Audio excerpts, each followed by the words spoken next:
I feel like I'm playing a different game now. I feel like at the time I was playing the lifestyle design game, which is where you try and get a certain amount of money either per month or just in the bank, as passive as possible. And then you make your lifestyle as brilliant as possible. So you do all the stuff that you want to do on a day-to-day basis.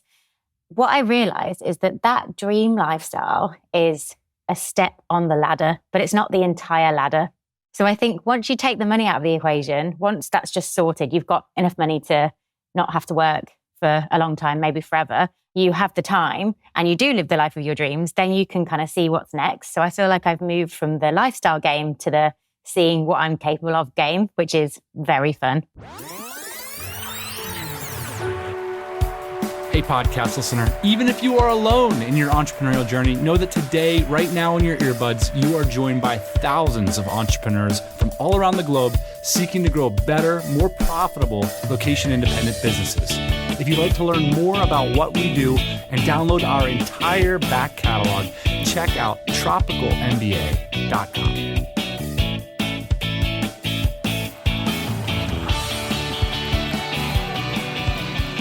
Happy Thursday morning, everybody. This is the Tropical MBA podcast, live from the boardroom. Actually, we are doing team stuff.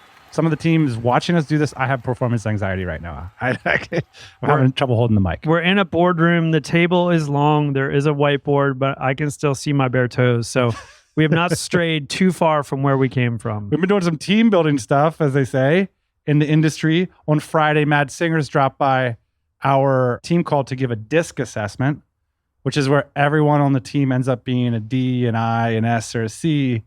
And the best part about it was like guessing what everybody is and just having another way to talk about the team. You're laughing. Well, yeah. I mean, I was like, you started to, everybody's a D and I, and like, I was like imagining what the other two letters were going to be, you know? You can imagine those for yourself. And,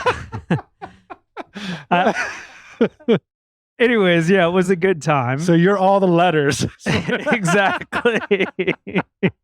No, the best part is Ian was a DC. He's like, I'm DC. I said it right away. I was like, I'm on brand. The other thing that I did during that assessment was that I thought was fun and that you can do before you take one of these assessments too, is I wrote down what I thought everyone was too. And then I got all but one right. So that just totally affirmed that I'm a D and like, gotta be in charge and like I know what's going on. The setup, and also a C, like I'm intuitive, you know. So. I got it right. I got everyone right, and everybody knows it. Exactly. One of the conceits or one of the parts of the exercise, you have to like flip off your microphone and mute yourself and let everybody talk about you, right? And one of the traits of a D is that you interrupt. Our CTO, Simon Payne, couldn't have mute on for more than 5 seconds before he unmutes. He's back in the conversation, interrupting everybody, ensuring the D profile, and letting everybody know precisely who he is. Nice job, Simon Payne. It was really great, Dan. I think whether or not like you subscribe to like these types of assessment tools, like I thought the coolest part about it was, number one, it broke our basic routine on Fridays. And I think we have a pretty good Friday call, but it like broke that routine, which was nice because we're not in person. So it's like, I think it's relatively hard to break a routine, like a remote routine. So we did this and like, I think everybody got to know each other a little bit better. I learned something about everybody on our team that I didn't know. Yeah. Even though I've met many of these people in person. The other thing too, that I think that this test revealed to me, we have one team member on the call that I've never met in person. And it really showed how difficult it was to know somebody actually. Even though I talk to this person all the time on Google Meet and like see them all the time and email and whatnot, it's really hard to know people if you haven't actually like as them. A full human. Exactly. But like, I think it's really important to meet people in person. Yeah. Yeah. File DISC under step away and shake it up. It's something I think about when you get the team together. Also in your sort of career, when you go to an event, we were talking today about DCBKK is only a couple months away. And it's one of those things where you sort of, it's either heads down or heads up. And sort of the DISC phone call and the exercises we do here in the boardroom are sort of a heads up. Hey, let's step away from reporting on your scoreboard and scorecard this week. Let's step away and just shake it up. You know, one of the ways we did that today, a whiteboard, one of my favorite tools in business. And instead of starting with the outcomes we want and sort of putting KPIs attached to it, standard coaching stuff, flip it and reverse it. I know you like that song. You start with principles. Let me work it. Is that the next word? You start the next phrase? You start with good out. We play that. You play that in the room, in the boardroom, and then you write down, principles, sort of outcomes that would be great in the marketplace, best client outcomes, and then you ask yourselves who or what in the world embodies those things. You can start to see like potential North Star metrics or targets in those behaviors, and then bam, you can work towards your KPI towards the end of the session. It's kind of just interesting just to reflect, think from first principles. Anyway, I like this kind of stuff. In fact, the reason I mention it, it's something that we've been working on for a future episode, which is what are great exercises to expand, what do you say, the consciousness, the level of vibration. What do people say nowadays?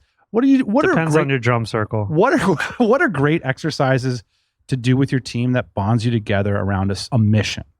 And that helps you all to think bigger as a group.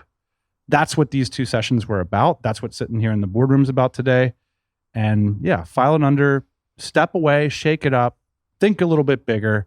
The grindstone's always waiting for you. So many times in our business is the case in the boardroom that we're in, and trips that we've gone on, and like things that we've done together as like a team.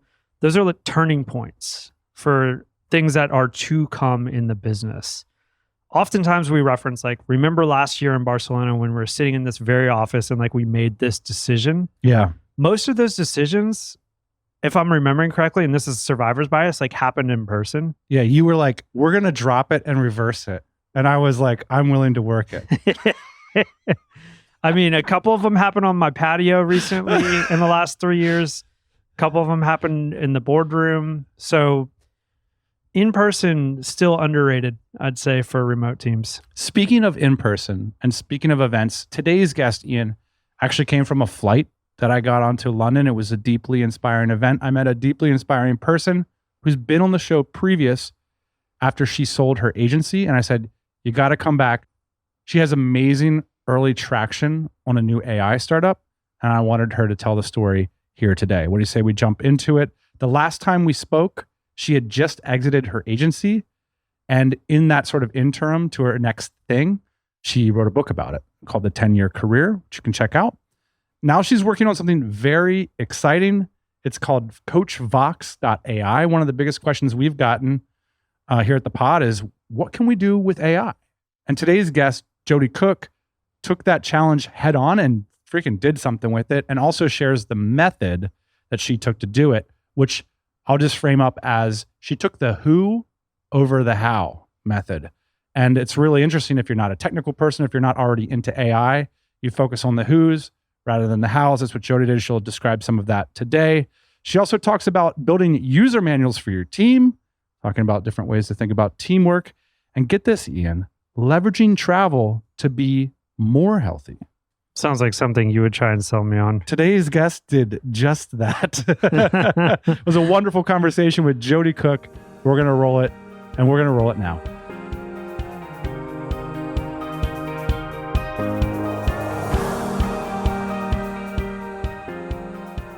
I am Jodie Cook. I am founder of CoachVox AI, and at the moment I am in London, United Kingdom. When we spoke 18 months ago, you weren't building CoachVox.ai. What happened? Everything happened. Yeah, it was like 18 months ago. So I just sold my agency. I'd had 6 months in lockdown, figuring out life. And how much do you sell it for? Funny. So I've talked quite a lot about using humor to maintain boundaries. And when someone asks you any question, you just don't have to answer it. And a lot of the time you can just answer with something funny, which means you can move the conversation on. So when someone asks a question like that, sometimes I say, do you know what? I would have given it away. And sometimes I say, oh my God, so much, but let's talk about you. So that's what we'll do this time. I know you don't want to talk numbers, but from a value perspective, like how you thought of it, was it like time to move on money, or is it like I'm going to retire money, or like, could you describe it in that way? How I think about this is I feel like I'm playing a different game now. I feel like at the time I was playing the lifestyle design game, which is where you try and get a certain amount of money either per month or just in the bank in investments as passive as possible. And then you make your lifestyle as brilliant as possible. So you do all the stuff that you want to do on a day-to-day basis. What I realized is that dream lifestyle is a step on the ladder, but it's not the entire ladder. So I think once you take the money out of the equation, once that's just sorted, you've got enough money to not have to work for a long time, maybe forever. And once you have the time and you do live the life of your dreams, then you can kind of see what's next. So I feel like I've moved from the lifestyle game to the seeing what I'm capable of game, which is very fun. What's the basic of the lifestyle game? That's fascinating to me. Everybody has their own unique idea. What was it for you at the time? Everything comes down to day to day. So every morning I want to wake up and go, am I really happy that I get to live this day? And if you can make your whole life so that the answer to that question every single morning can be yes, then I think you've won the lifestyle game. And then you get to choose. Then you get to choose, do I just want to do this forever? Do I want to just maintain this level of income per month so that this is my life all the time? Because that's a freaking good way to live. Or is it like, okay, tick, done this, know that I've got this as a base level. Now I want to see, now I want to push myself. Now I want to take this comfort zone that I'm now living within. And let's face it, many of us do have that comfort zone when we get to the lifestyle stage, and then try and push it a bit more and try and just do more. I think that's an interesting tension where I was struck at a conversation at DCX London recently where I've known a gentleman for 10 years and he sort of was just like, you know, had been doing similar things for 10 years. And he was basically just like, I don't care to grow my business. I'm not here for that. And I don't know why it struck me, like, because I sort of understand that a lot of people are in that moment, but to hear him say it without any shame, just straightforward, I was like, that's cool. And that I don't think that's where I'm at right now. Yeah. But then on the other side, a lot of people say things like more, like it's like this evil thing. Tell me about how you process that dichotomy. I like the idea that everyone can choose, because I think that's why we're all friends, especially in the DC, because everyone's got just their way of living and everyone's different, and that's cool. It's like you do you, I'll do me. And if that's what you want to achieve and that's what you want to do, that's totally cool. I think I thought that's what I wanted. And then when selling and when just being like, okay, I'm just going to write and train and travel and do that kind of stuff, that's when I quite quickly realized you don't just stop being an entrepreneur when you sell your business. You've still got all that stuff going around your head, like ideas and wanting to progress and wanting to make sales. So then when you don't have an outlet for that, you can either love it and you can be like, thank God I don't have to do that anymore. Or you can be like, okay, let's find the new game. And I definitely was geared towards finding the new game with this whole, I guess I've got a bigger safety net, which means you can take bigger risks. I remember you gave a wonderful talk at DC, Mexico a few years ago, and we were hanging out afterwards, and you were describing to me the plans for a platform for coaches that was SMS based. And it was really interesting. And you were like signing up coaches, and it was like this big swing. And I was like, Jodie is starting a startup. That's dope. But now when I look at CoachVox.ai, it's so much different. I want to hear about some of that transition. What happened, what worked, what didn't. Can you bring me back to that moment, what you were launching and how it evolved? Yes. So when we last spoke, I was starting CoachVox.com, and that was a platform for business coaching by voice note. And so it was picking up traction slowly. So people were signing up, but they weren't really thrilled about doing so. It was like, yeah, okay, I'll join your platform. Yeah, maybe I could do that. That was the thing. And so we got quite a few. We got about 60 coaches on board. They were getting clients. It was kind of running, but you know, when you're just like, something is not right. Something's not quite where it's going to be in the future. And I could tell this because I was on podcasts and people would ask me what my next step was. And I wasn't really telling them. I was just being a bit shady. And if I ever logged onto LinkedIn, they'd be like, update your current experience. And I'd be like, not now. And I'd just shut the browser and just ignore it and not really talk to anyone about it. And I think that was the difference between having a business that you're so behind that you've got this, I kind of call it founder energy, you know, when everything's aligned, you can't wait to tell people about it. You're like, go, go, go. And what I had then, which wasn't that. So there was something deep down where I just knew it wasn't right yet. Was it I'm trying to graft into that feeling. Was it part of that feeling that you couldn't control the growth? I think part of it was having such a great exit and then feeling a bit like what I do next has to be really good, and then not feeling like I had it. You know how like the guy who wrote the Lean Startup, Eric Ries, can't start a startup because That's good. he can't, can he? He can't. Of course he can't, because it has to do big. And when you hear about someone, I've got a friend, he sold his business for about $70 million. And now he's like, what the hell do I do next? Because he was only like 24 when he sold it. So if anything, he should have been older when he sold it, because then he'd feel less of the pressure. But now he's just like, well, I've had a 8-figure exit. Now I need a 9-figure exit. And there's that sort of pressure to keep going up. And I'm fine with that pressure. But there was definitely something deep down that knew that that wasn't the exact platform. What are some of the details that happened that allowed you to, I don't know, go back to LinkedIn with a clean heart? What were some of those changes you made? A clean heart. So one of the things that happened was within the Coachbox.com platform, we always had this idea that we were going to involve artificial intelligence at some point in the future. So we had this idea around AI coaching, but it was more AI assisted coaching, where a coach could get assisted by artificial intelligence to do a better job for their clients in all these different ways. And I remember when it was the end of November, my friend Richard messaged me and said, have you seen OpenAI's new thing? And I was like, no. And he sent me a link, and it was really early in the morning. I was in New Zealand at the time. And I remember that whole day, I didn't get dressed and I didn't eat anything because I was just playing with ChatGPT, just being like, oh my God, like, what is this? What was it about it that struck you specifically? Just how quickly you could create things. So I was typing in things like, okay, write me an article on this, or I think I pretty much wrote a book on entrepreneur psychology because I was just messing around with it, seeing what it could come up with and being like, here's the structure and here's the different paragraphs and all that kind of stuff. And I was like, all these plans that we've got for this future of something to do with AI coaching, I feel like, I don't know how yet, but this is the tool that can help us do it faster and doing it in a better way. So at the time as well, I was competing in the powerlifting Commonwealth in New Zealand. But any time that I wasn't lifting, I was just like researching and learning more stuff and talking to ChatGPT and just trying to figure out what was going on. So you're a founder who's got a platform. How many coaches did you have at the .com at that moment? And the business model was what? We had about 60 coaches. The business model was that coaches would sign up and then they would onboard their clients.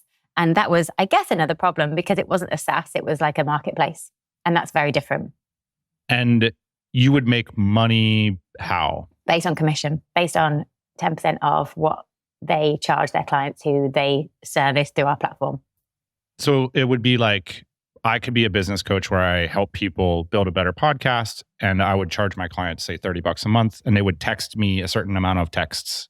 And they would send you a certain number of voice notes and you would voice note them back and you would go back and forth. Okay. So you've got 60 coaches on this .com. You're on ice in New Zealand playing with ChatGPT. What's your next move? It seems intimidating to go down the AI route. I mean, I don't think you're a developer, right? So how did you think through how you were going to make these changes? I'm not a developer, but how I kind of conceptualize it is, have you ever heard of the wartime CEO and the peacetime CEO? No. So there's this theory that says a wartime CEO is like, they do their best in war or in times when it's things are hard, metrics are going down, there's all this competition, there's things going wrong, and they just come into their own because they can just rally a team and they can inspire people and they can do all this stuff. And then a peacetime CEO is quite different. They like things to be settled. They want to make things settled. They like just, looking after a steady ship. I feel like I'm a kind of change CEO. I just really like going through change. And the reason why you and I spoke last time on the podcast was because we'd had coronavirus and my agency at the time had shrunk by a quarter in a week, but then we'd grown back to normal and another 20%. And it's because it's that change is so exciting because it feels like it completely levels the playing field. People go, oh my God, I can't handle this. And they go and give it up. And then you've got other people who are like, no, I can use this. And that's the question. It's how can I use this? So I definitely applied that in COVID. And I feel like that's what the question that was going through my head when I got introduced to my first large language model. It's interesting perspective. It's almost calming to hear you talk about it because it's it's easier if things are changing. That's another way to say what you just said, from one perspective. Yes. I think that things can be so boring without change. Like you remember both of us at the start of 2020, we were like, oh, life's pretty good. I've got all these events in the diary. I've got all this travel in the diary. Like I came back from a trip to Miami feeling like pretty smug about the year. And I guess you did too. And then everything changed. But now like I'm so grateful it did. And you are probably too. And that's because it's like, you have to ask that question, how can I use this? And then you used it. So the concept was, what if we changed from 60 coaches to 60 AIs or 6,000 AIs? So the first thing I did before knowing exactly what it would look like is I joined a mastermind of business owners who were interested in AI. And what I thought when I first turned up was that we were going to all be talking about how we could create tools and how we could turn our businesses into AI businesses, or how we could kind of buy the .ai domain name, which everyone should do, by the way, and then create an AI version of our business. But what actually happened was what everyone was talking about was very surface level. So it was about creating content. Have you just written down buy the .ai for your business? I wrote down, that's so cool in Meta. I wrote down .com versus .ai debate. Okay, nice. Okay. So what's he writing? We'll circle back to that. Sure. I wrote down order the roast potatoes for lunch. Yeah, of course. That's important. But yeah, so in the mastermind, everything was quite surface level because it was all about using the tools, not creating the tools. So creating content, creating images, writing articles. A couple of people were worried that their freelancers were using the tools and they wouldn't be able to tell. And what I realized is there was this massive kind of worry with all the creators that they were worried that other people were using their content without their permission. They were worried that they were going to be obsolete or irrelevant. They were worried that they were going to lose control of their art. And then they were worried that they would fall behind because they weren't using the tools fast enough. And so that opened my eyes even more and made me think the people who are exploring this, there aren't actually that many who are building stuff. They're mainly using stuff. So that was a big shift to think about what can we build and how can we solve the problem? Because the ethos behind both platforms is the same. It's helping entrepreneurs get better guidance. It's going on this mission against bad advice and irrelevant advice from people who don't really know. But how can we do it in a way that uses this thing that we've just been presented with? So there are two ways of thinking about this that actually I think come from Elon Musk. I think I wrote an article called like How Elon Musk Solves Problems, 4 Key Frameworks. So One of them is around first principles. So you go right back to the very basics of what problem are you trying to solve? And so what we're trying to solve is how do we help entrepreneurs succeed faster with guidance, and how do we help kind of protect them from bad advice? And then how you think about building that up is like from the ground up rather than with the tools that you already have or the platform that you already have. So for our case, it's like, we don't actually need it to be human coaches helping them. We need coaches. We need people helping them. We need them to feel like they're getting the right guidance. But it could be with a AI model that's based on a real person, that's still based on this worldview, vision, ethos of this real person who's got the real experience, who's built all this real stuff and who has the content. But it doesn't need to be them opposite you, talking to you. You can get a lot of benefit from interacting with their content effectively, as long as you believe that it's going to be effective. So that's part of the thinking behind going right back to that first principle. And then the second one that he talks about is the platonic ideal. So building the solution in the ideal version of the solution, not within the constraints of the world that we already know. What did you end up doing? So what we ended up doing was having this idea that we could build an AI coach based on my content, first of all. So we made effectively a prototype. We made Jodie AI. We uploaded my books, articles, blogs, things that I'd said before, podcast transcripts, things like that. And we made a AI coach based on me, who I kind of configured to be a certain style, to have a certain tone, so that when people were talking with it, they would believe that it was me. And then we figured out how we could turn that into a platform that other creators could go through to create an AI version of them in the same way. And we mapped out this platform based on just thinking about what a SaaS platform could look like that could do that. And the first version of it looked so janky because it was just created in PowerPoint, not even Figma or anything fancy. And then I just asked around again, tried to speak to people who knew a bit about working in AI, spoke to prompt engineers, one thing that I would definitely recommend to anyone thinking about going down this route is get on Upwork, find someone who's a prompt engineer and just book them for an hour and talk to them about what's possible so that you get a good idea, because that hour takes you so far, especially if you're not technical. You know what you want the outcome to be. You don't really know the inputs. You just know that stuff's possible, but they'll help you connect the dots. And then we put a team together and then built it. Did it cost a lot of money to build? We were already profitable from the first iteration of the platform, and we took on some investment, like a kind of small friends and family round. And then we built the prototype first just to test it. And we started signing creators up before we actually had the main platform. So the prototype didn't cost very much. You're talking kind of less than 10K, for sure, less than 10K, maybe even half. And then we did true startup style, a type form, a Stripe form, and saw how many people were interested. And then they were. So that's when we built out the full platform. That's very cool. It sounds like you found product market fit. What does that feel like? What are the early indications that this is going really well? At the moment, the early indications are that we wake up and there are new people signing up. So at the moment, we have 80 founding creators on board, and we're opening up 250 more spaces next month. And then after that, then I guess we might open indefinitely, but we might still do it in batches because each batch sells out. And it means that we can really like look after everyone and make sure that they're all having a really amazing time before we open the next one. So I guess that's an indication, because each day we wake up and there are more people on the wait list and we don't always know where they've come from. It's incredible. Do you have like a wait list to openings ratio that you're targeting? Yeah, I think in my head, it's always double. I just think oversubscribe by 2x. And then that's kind of worked so far. So I guess we'll just keep doing that and then move it up or down, depending on if we keep selling out or if we don't. Because the idea is that you oversubscribe them without annoying people, because you don't want to have so few spaces that everyone's like, well, I'm never going to get one, because I don't think that's the vibe we want. Although I know that works for some things like Glastonbury tickets. It'll be so many more waitlist spaces than are available. There's one of my co-authors, actually, I wrote a book called How to Raise Entrepreneurial Kids with a really cool guy called Daniel Priestley. And he actually wrote the book on this. It's called Oversubscribed. And it goes into a lot of detail on all this kind of stuff. Cool. We'll link up to that. So did you change the business model then to charge the coaches versus the people the coaches were signing up? I'm wondering if that helped alignment at all. Yeah. So now it's $99 a month, and creators sign up and they upload their content and they create an AI coach that coaches mentors and answers questions just like they would. So yes, they are paying for it, but some of them are using it as a lead generation tool. So it's on their website, it's talking to their audience on their behalf. Some of them are using it to add value to existing members. So it's in a membership group.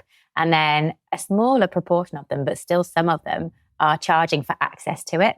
So I wasn't totally sure that the world was ready to pay for AI coaching. That's interesting. But some of our creators are charging like $10 a month for access to an AI version of them that's helping people based on their content. So there are different business models for them.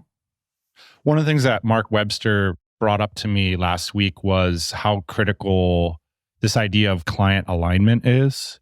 And that when you or your product does a really good job, if the client immediately recognizes that, that's a better business than one where that doesn't happen. And it sounds like even immediately by charging the creators, they've used your product in a way that the initial product wasn't able to really be used. Yeah, it's so different. And it's not even different coachbox.ai to .com. It's super different thinking about it agency to SaaS. That's been the biggest mindset shift for me, especially. What does SaaS mean to you and why is that important? So in the agency world, we made a sale and then we had to deliver it. We had to do the work. But in software universe, we made a sale. So when our first person signed up, it was like, oh, okay, now we have to go deliver the work. Oh, hang on. And the first time it happened, it was like, that's when it hit me. So I feel like the first big win was realizing as long as our product does what it says it does, surprises and delights people, makes people happy, gives them results, we don't need to actually do any delivery. And that's like mind blowing. It won't, to anyone else who runs an agency, it's like, whoa, you just don't have to spend all this time doing all this client delivery. And especially if you're a business owner, you love the vision and the sales, but you don't want a huge delivery team. It's like, this is how you do it. And I'm probably very late to the party, but oh my God, it's awesome. Why are you waiting to let the next 250 people in? Is it simply a matter of marketing and building demand, or is there like technical and product challenges that you're facing right now? It's definitely on the product side.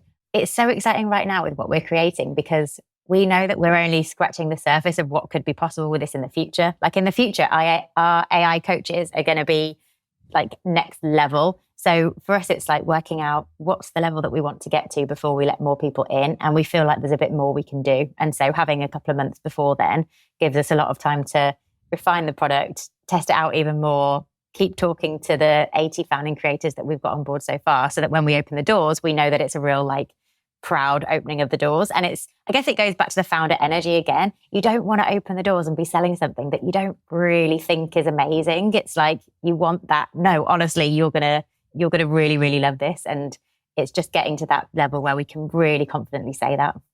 Those first 100 customers, they're sort of like your pioneers. They're in there helping you basically to set the product tone for what the future customers are going to receive. For sure. Yeah, they've been really awesome. And they are a mix of creators from an astrologist to a recruitment coach to a leadership coach to a marketing guy to someone who helps female entrepreneurs make their first million to there's such a wide range of people, but all with their own frameworks and content and things that like they're all doing really different stuff. But every bit of feedback that they come back with is something that then goes on the roadmap. It goes on the discussion, and then we work out how to just get it better all the time.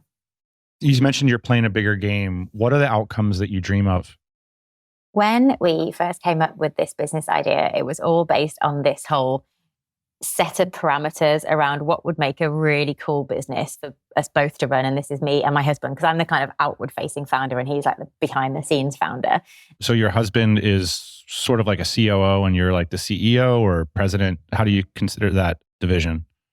Yeah, I guess something like that. If you want to put those American titles onto my startup and make it sound visionary all fancy. And integrator. No, I'd say we're both the visionary ones, and then we have the integrator people separately.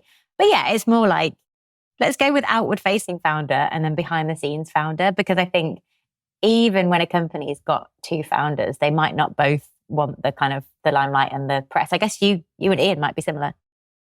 You describe like your grazing stuff too. Like you have like this entrepreneurial grazing where like you're reaching out on Upwork and scheduling a little call and you like hopping into a mastermind. That is a lot of what this outward facing executives do, is they like poke around and they like find little pieces of quality information and they bring it back to the crew. And then the internal crew is like, how can we make this meeting better? What are we talking about today? This data point isn't quite right. I feel like that's an interesting division as well, or a different way to think about it. I think the main difference is what we nerd out on. It helps actually that I'm an ENTJ and he's an INTJ. He likes nerding out on the numbers. He likes looking at keyword trends, looking at different numbers behind different things and putting metrics in place and running experiments. But it's all experiments based on numbers and based on doing things online and doing things behind the scenes and then seeing how that translates to results. Whereas I just nerd out on people. So I'm like, who can I meet? Who can I meet that's running a really cool company who's got this idea and that idea, and who can they introduce me to, and what else can happen and how can I help them? So we just nerd out on completely different things. So it makes sense that I'm the one that goes and meets people and he's the one that looks after the numbers. Interesting. Yeah. Just as an aside, I think we did like a Myers-Briggs DC nerd out like 5 years ago and it was like INTJs everywhere. Mm-hmm. It's something like 2% of the population, but 30% of entrepreneurs. It's very overrepresented in entrepreneur circles. And also ENTJs and INTJs, they think they're the best. So they're really actually quite frustrating sometimes because if they're ever if they're ever trying to improve anyone else, it's pretty much they're trying to make people who aren't visionary more visionary, trying to make people who are a bit more sensing more logical, and trying to make people who don't plan. So every NTJ personality is trying to make people more like them because they believe they're awesome. Classic. I got to dive back into that. That's interesting. We're actually doing the DISC thing with our team, nice. I think on Friday. The difference between Myers-Briggs and DISC there's lots of differences, but one of the differences is that you can't always guess what someone's Myers-Briggs is. Like, you don't know. You could have someone completely wrong. And then they do the test, they figure it out, and then you know after that. But Disc, and Mads is just exceptional at reading people, but it's because he's just nailed this formula. You can pretty much guess what someone is with Disc, and then you can adapt your actions accordingly, and you can change how you work with them accordingly. So Disc can be more useful when you don't want to say to someone, here, take this test. Do you think it's useful? Because I've asked a bunch of people this, like, what specifically have you done? And it's a lot of people just like it. One of the things that we've done in practice is everyone in our team, and it's a very small team for now, but we've all got user manuals. And Sweet.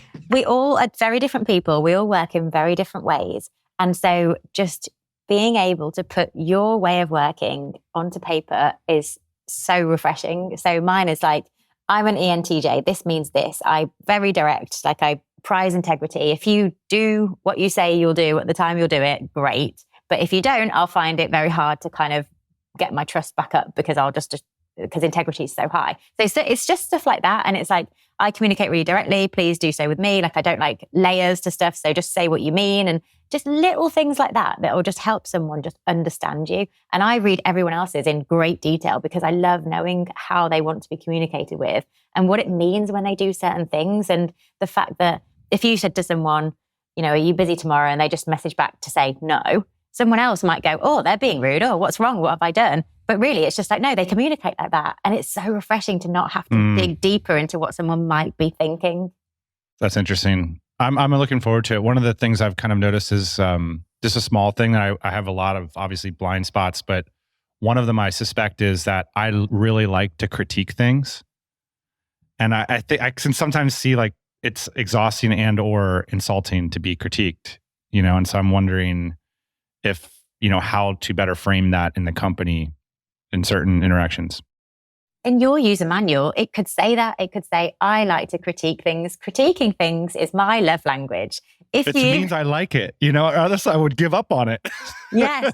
Yeah, but say that because that's so useful for someone to know, because then they know, okay, Dan's critiquing my idea. That means he's interested. That means he thinks there's potential, not Dan hates me and my job is not safe. Totally. You nailed it. Hey, if you like the show, just want to remind you, we have a website, tropicalmba.com. You click through on your phone, check us out on the web, hit that subscribe button. I write the newsletter every week. There's a lot going on behind the scenes of the pod. That's the best way to find out about upcoming events, both virtual, in person, and much more. Check us out at tropicalmba.com and give us some feedback on this brand spanking new website. Because it's time for a spanking. So let's circle back. We started this whole conversation about your kind of the big animating vision as founders. What do you guys dream of? I really love this idea that everyone's got the help that they need whenever they need it to build the business of their dreams. So I think part of that is everyone having access to an AI coach, everyone having this like board of AI coach directors or something that means that at any given time you can get support. So what that looks like in terms of CoachBox AI, I guess for a start, it just means more creators signing up, creating their AI versions, doing cool stuff with it, testing it out in whole different ways that we didn't even know existed. Like the recruitment coach guy is getting people to upload their resumes and then his AI coach is critiquing their resumes. So just all these just mind-blowing different applications for it. I want to go down rabbit holes of those and then see where that leads really. But yeah, build it big, definitely. One final piece on that is, what is the platform dependency situation look like with AI startups? Are you paying a bunch of money to OpenAI? I'm like, are there multiple options? Is it expensive? How does that work? Most AI startups are built on a large language model of sorts. And therefore, I guess there is a dependency. But I actually think the main danger is that an existing big platform clicks its fingers, launches exactly the same functionality, and then your business disappears. So there was a bunch of tools that were transcribing meetings and they were joining Zoom calls and transcribing meetings. And then Zoom just announces a transcribing meetings function. And then all of a sudden you don't need any of those tools anymore. So that makes sense. I think that's the main danger in the whole thing, not necessarily the dependency on one language model. Excellent. So I'd like to ask you some questions about some other things if you have a few moments. Sure. That's a really exciting story. Is there anything else you'd like to say about Coach Fox, or how can listeners get in touch and get involved? Yeah, sure. So we're opening a load of new spaces to creators who want to create an AI version of them in the next couple of months. So you can sign up there at coachfox.ai. We are also opening another investment round. So if that's your jam, then definitely get in touch, and you can do that through the website as well. Exciting. So if you want to play a bigger game with Jodie and coachfox.ai, get in touch. Very cool. I want to ask you about some other stuff that I'm very interested in you. There's this like idea out in like the digital nomad world that traveling is unhealthy, but you seem to flip it all around and say, no way, I'm a change CEO. I'm changing this. This is more healthy to travel. I'm wondering how you got that mindset, and what are some ways that you leverage travel to be more healthy? Yes, definitely. So I've just come away from 2 months at 2 separate places in Thailand, one in Phuket, one in Koh Samui, where we lived on a training resort. And so what that looked like was... A training resort? You can't just say that. What is a training resort? I've never even heard of this. A training resort is like, it's like living in the gym, except the gym isn't just the gym that pops into your head when I say a gym. A gym is like lots of different things that you could do all in different areas of activity. So at the one in Phuket, it was a MMA gym. It's called Bang Tao MMA, and it's got boxing, it's got BJJ, it's got CrossFit, it's got like yoga, everything that you could possibly want, and a kind of cool cafe place where you could get all your food. And then we lived in the hotel that was opposite it. I kind of think of it as frictionless living. Okay. So if all you want to do in your life, and this is for me, it's like my profession, my obsession, and decompression. My profession is coachfox.ai. Obsession is powerlifting, and decompression is like traveling and living and just the beach and that kind of stuff.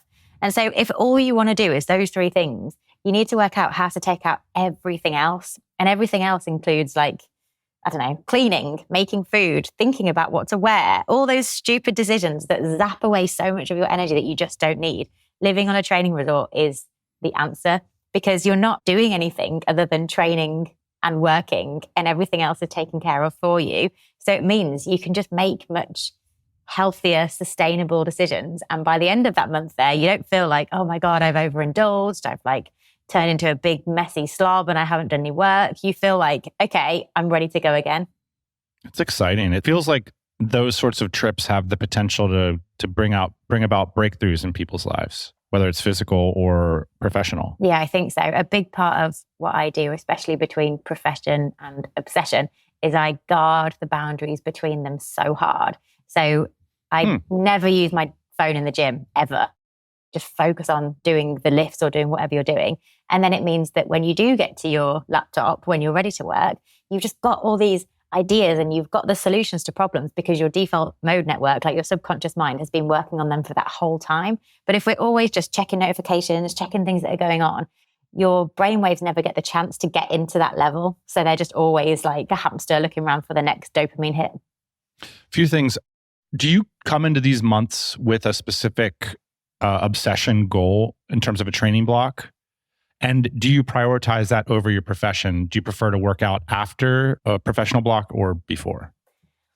Usually the obsession has a goal, because my year is around the competition calendar, because normally I have a national powerlifting competition and then an international powerlifting competition. So you'll do different powerlifting training depending on how close you are to a competition. And then the structure of the day is pretty much the same every day. But I just love this idea that you've got this structure where no one needs to say like, oh, what time are we going to the gym today? Oh, what time do you want to do this? What time do you want to do that? You just know. Right. So you even take out the friction of just talking to someone else about what time you're going to do something. But I love the idea that it's so sustainable. It's so wonderful that you could do it every single day. And I remember a goal at the very start of when I started a business when I was 22. The goal was, how can every day feel like a Saturday? And that's kind of what this is. So the days are the same. It's like train in the morning, it's get a big chunk of focus work done, it's train again, and then it's do more kind of managerial work. So like meetings or calls or smaller kind of tasks. And then it's hang out in the evenings. I love these topics of like sabbaticals or what you're doing with these months. It feels like being a professional in a different way, and also like kind of resisting normalcy and because we want to have outsized outcomes, and that requires different inputs. What kind of costs could people expect if they wanted to imitate what you've done? What are the costs of doing something like this? The costs aren't actually that high. So the Bang Tao gym itself, I think, might have been about $400 for the month. But the accommodation was crazy cheap. Something like $1,500 for the month for a really amazing big room with a gorgeous view that included breakfast. So Brilliant. It's tiny, and then depends where you are in the world as to how much your flights cost. But the expense is not the thing. The main thing is, can you spare the month? Can you go there and do it? And then how can you put it to good use? Because you could easily not put it to good use. Like if you wanted to just go out every night and if you wanted to just sit on the beach all day, you could. But the point is, This is a training trip. This is like trying to do this in such a way that you feel like you could live this month on repeat forever. Because then you win. You are always on holiday. One question for you on that is, there was a speech at a lightning talk at DCX London that I thought was fascinating, where basically a digital nomad experience was like polarized. So either go someplace for 3 months or go someplace for 2 weeks. Don't go someplace for like 1 month. And I'm curious as to like what starts to break down over the month. For me, I kind of get in this like slow travel netherworld where I don't have anything socially to do. The mission stuff starts to break down after like 3 to 4 weeks or whatever. And like, I don't have like a social scene there, or I didn't put the effort into that. So I'm curious as to like, how do you feel about the social aspect of it, I guess? Or do you agree on the timing that it's better to do it for 2 weeks? Or do you have any opinion about that? I definitely agree with polarized travel. I think that either having 2 or 3 days and doing a city break and really doing it properly and being a tourist, or doing like 1, 2, 3 months is the way to do it. I don't remember the last time I took a 2-week trip, because it's almost like it's this weird mid-ground that doesn't really make a lot of sense. So the social side is interesting, because when you're part of a sports community, you feel like you do have that community.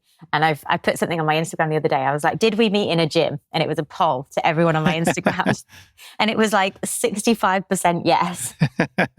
Because that's you just meet people there and then you've got that thing in common. And then also there's this really cool community called Dynamite Circle that I'm part of. And so what I do is that they've got this new feature in the forum, which is where you say where you're going and you see which other people are there at the same time. Got you. So yeah, that's big. You should check it out. I had a very exciting product meeting about that product last night with our CTO. Cool. Hopefully it'll be much, much better. All right, Jodie, this has been Polarized at the top of my range as a podcast interview. Thank you for joining the Tropical MBA podcast. Thank you so much for having me. It's been fantastic. Hey, thanks for listening to the Tropical MBA podcast. You can go to tropicalmba.com, get access to hundreds of back episodes and all kinds of other goodies. Load up your iPod. That is the cheapest way to fly business class on your next international flight. We will see you next Thursday morning, 8 a.m. Eastern Standard Time.